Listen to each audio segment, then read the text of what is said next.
একটা বিষয় শেয়ার করার জন্য মানে একটা কমেন্টের রিপ্লাই বলা চলে। সব থেকে বড় কথা কি জানেন, একটা সংসারে শ্বশুর শাশুড়ি ননদ দেবর খারাপ হলে যদি স্বামী ভালো হয় সেখানে সংসার করা যায়, কিন্তু একটা সংসারে শ্বশুর শাশুড়ি ননদ দেবর সবাই ভালো কিন্তু স্বামী ভালো না, সেখানে কিন্তু সংসার হয় না।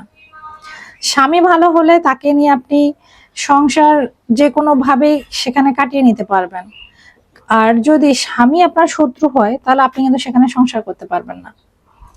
অনেক মেয়ে চেষ্টা করে যে হ্যাঁ সংসার করব, বাট পরিস্থিতি এমন একটা জায়গায় যখন নিয়ে যায় তখন কিন্তু আর মানুষের সংসার থাকে না। দিন শেষে দোষ হয় কিন্তু ওই মেয়েটার, বাট তার ভিতরে কি হচ্ছিল বা তার স্বামী কি করছে, তার শ্বশুর বাড়ির লোকজন কি করছে, এটা মানুষ তখন দেখে না, শুধু মেয়েটাকে দোষ দিতে থাকে।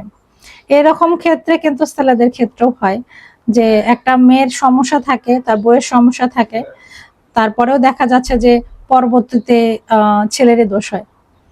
কিন্তু স্বামী ভালো না হলে ভাই যত যাই করেন না কেন কোনোভাবে সংসার করা সম্ভব হয় না। আর আপনারা যারা একপাক্ষিক কথা বলেন তো তাদের জন্যই।